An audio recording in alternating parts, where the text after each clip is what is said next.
महाराष्ट्र सरकारची लाडकी बहीण योजनेत कोट्यावधी महिलांनी अर्ज केलेले आहेत।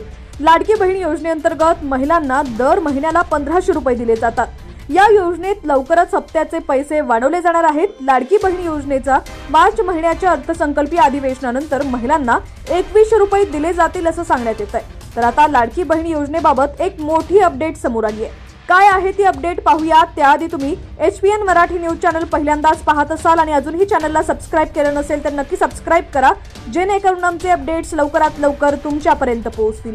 मीडिया रिपोर्टनुसार आता महिलांना डिसेंबर आणि जानेवारी महिन्याचे पैसे एकत्रित मिळू शकतात। त्यामुळे जानेवारी महिन्यात तुम्हाला 3000 रुपये मिळू शकतात। मात्र याबाबत कोणतीही अधिकृत माहिती समोर आलेली नाहीये। 2 दिवसांपूर्वी देवेंद्र फडणवीसांनी विधान परिषदेत 6वा हप्ता डिसेंबर महिन्याच्या शेवटी येणार असल्याचं सांगितलं होतं। मात्र डिसेंबर महिना संपण्यासाठी अवघे 10 दिवस उरलेले आहेत। अद्यापही मंत्रिमंडळाचे खाते वाटप झालेलं नाही, त्यामुळेच पैसे अजून आले नसल्याचं सांगितलेलं आहे। लाडकी बहीण योजनेत महिलांना पुढच्या हप्त्याची प्रतीक्षा आहे। या महिन्याच्या अखेरीस पैसे येणार असं सांगितलं जात आहे। या योजनेत आता लवकरच महिलांना 2100 रुपये दिले जाणार आहेत, परंतु डिसेंबर आणि जानेवारी महिन्याचे पैसे एकत्र येणार की नाही याबाबत कोणतीही माहिती समोर आली नाही।